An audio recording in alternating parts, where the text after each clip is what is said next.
my friends all over the world. Hope everything is up and nothing is down.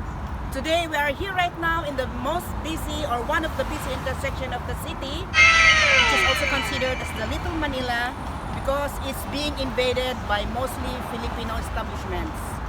And today is Saturday. Most of the time it should be busy and crowded, but because of the pandemic, it's not as busy as you can see. So stick with me and I'm going to show you some of the Filipino establishments that are here right now. Stick around! Toronto, the capital of the province of Ontario, is a stunning major city along Lake Ontario's northwestern shore. It is a very dynamic metropolis with a core of soaring skyscrapers, all dwarfed by the iconic CN Tower. Toronto has a lot of green spaces, as you can see, from the orderly oval of Queen's Park to the 400 acres high park. The Filipino community in Toronto comprises 62% of the population in Canada. In 2007, 140,000 Filipinos lived in Toronto, accounting for 3% of Toronto's overall population.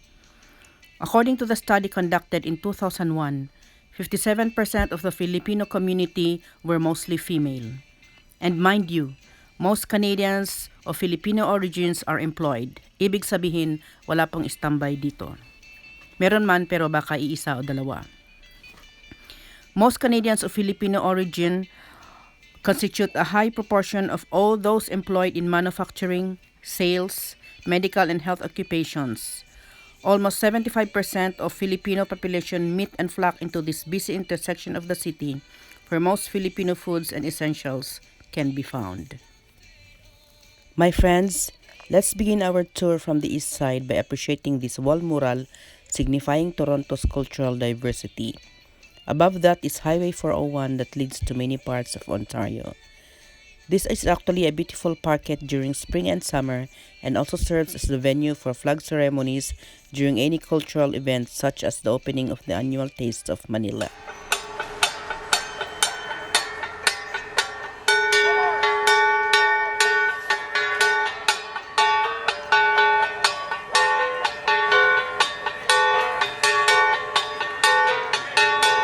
Intersection of Bathurst and Wilson. And ito po busy ang intersection na ito. Ito naman po sa banda rito, this is yung kahabaan ng street na ito. This is normally where they held the Taste of Manila every summer since 2014. And natigil lang po last year dahil nga sa pandemic. So they will normally close this part of the road, part of the street, until doon sa kahabaan ng Charles Wood Avenue over there. We all understand that differences are a source of strength, not a source of weaknesses. When we learn from our neighbors, when we get to know different cultures and different stories and different backgrounds, our communities get richer, our communities get stronger, and the future we build for our kids gets better and better. And that's what we're celebrating today. Justin! Dito makikita po natin ang reliable. Ang daming mga establishments dito. Establishments. Reliable limit. Meron dito FB Foods. Tapos meron din doon yung Western Union. Doon po kami nagpapadala ng pera. Ay wow! Barbecue! Wow. Ang sarap! Sarap! Barbecue lang? Oh, ito meron din po tayong mga kikiams, squid balls, meron din barbecue, hot and spicy sauce. Let's go to the other side. Ito pa is nasabi lang, ito po yung Western Union. Dito po kami nagpapadala ng remittance. At meron pang Jolly Tops doon. Meron din PNB. Dito naman po ang Harina. Meron po na bakery, Filipino may-ari. So ito, meron din po silang mga tinda rito. They also have kinds of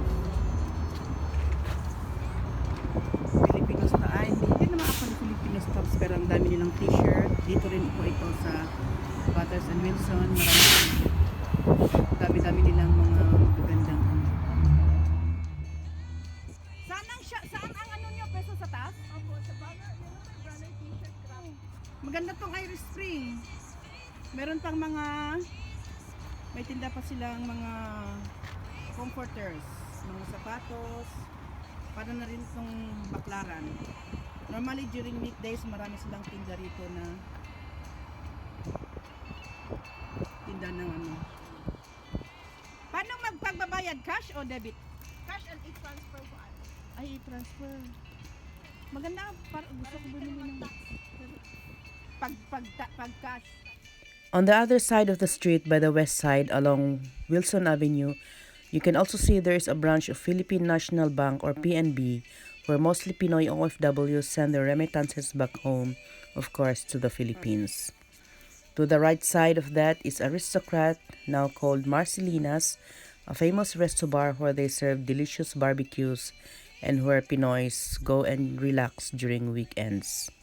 And along that line, on that side, is also Filipino bakeries and some convenience stores like this, the Best Filipino Bakery.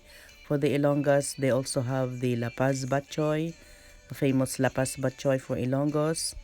And they also have the Gentle Touch Salon. My husband used to go here for hair cutting. Now they also have the famous Bukupay Laguna. And they also have the Ernie Tanglao Beauty Salon.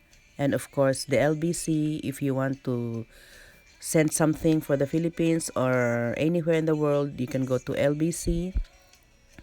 And then just beside that, they also have the Daily Bread Bakery. On top of that is actually where my sister-in-law's place. Here they sell a lot of Filipino breads, famous loaf breads. They sell monay, they sell hopia, mamon, and many, many more. And of course, they also have the Republica, also a famous resto bar where Pinoys go to relax during weekends. And then of course, we also have the FV Foods. This is very, very famous for all Filipino foods. Filipino bread, you can dine inside, but because of the pandemic, takeout is advisable. They have a lot of bread and they have an array of Filipino foods, mouthwatering Filipino foods, and of course they also have the famous Pinoy balot. Yummy. I'm getting hungry already. I want to eat balot right now. And ang aking mag-ama kumakain na ng barbecue. Ay, ang sarap-sarap naman.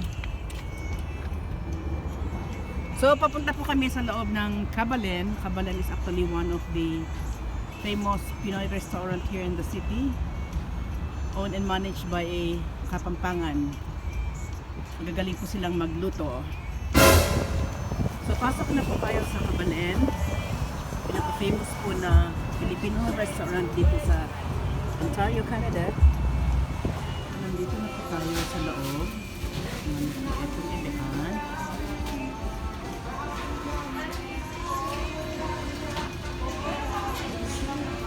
Meron kayong pinakbet? Meron natin na yun. Hindi ko pa alam kung ito po 8 pieces, $10 sa akin. Magkano yung pinakbet ninyo? Depende po sa size. Okay na yan. Magkano itong large?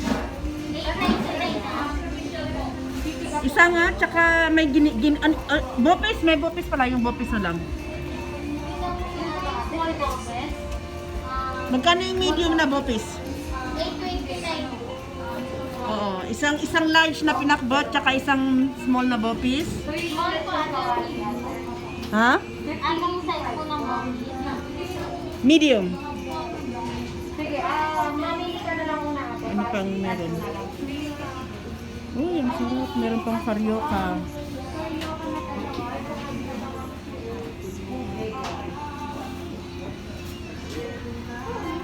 Kahit ako, isinan lang doon.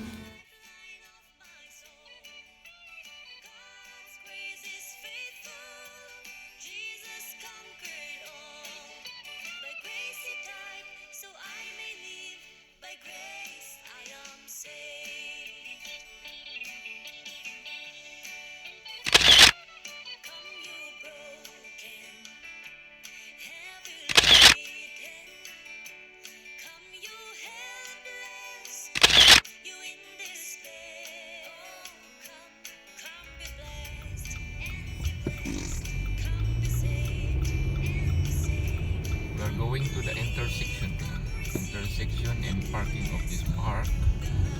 Apa ini?